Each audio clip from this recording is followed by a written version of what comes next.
Alright, so it was my 13th birthday, and I managed to finally guilt trip my dad into taking me go-karting with three of my friends. When we got there, we saw that you actually got to register yourself with an iPad, so we chose stupid names like the thinking emoji and lemon. We finally got into the briefing room where they teach you how to drive safely, obey the rules of the track, and what the flags mean, which is very important.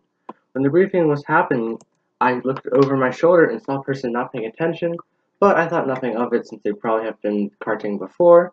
But when we finally got to the race, we saw our emoji names on the board, surprised they actually showed up. We finally got to driving, and I was so disappointed. It was like it was running on a potato battery. I swear your grandma's shopping cart could have gone faster. I looked over and see some guy with a controller and wondering why a person at the track was playing with the controller.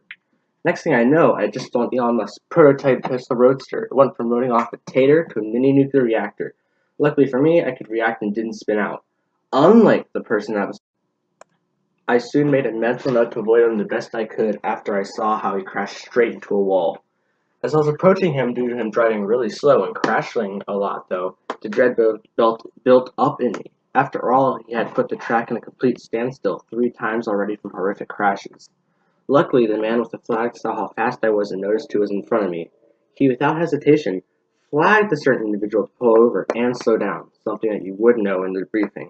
But the guy, knowing he didn't pay attention, not only used a color flag, but also a sign in plain English telling him to do slow. With this, I then slammed on my pedal to pass by him as soon as possible, but they weren't pulling over. Instead, they slammed on their brakes, causing me to hit them head on at 50 miles an hour. I swear they gave me a brain aneurysm. Needless to say, almost everyone on the track with him was very angry for him, causing them to crash. Since whenever there was a crash, the ride operator would have to switch the carts back to slow potato power. So, moral of the story, don't be a person who thinks they're great at something and dive head in. It only have to make other people have to deal with your nonsense angry, and no one will be able to succeed and thrive.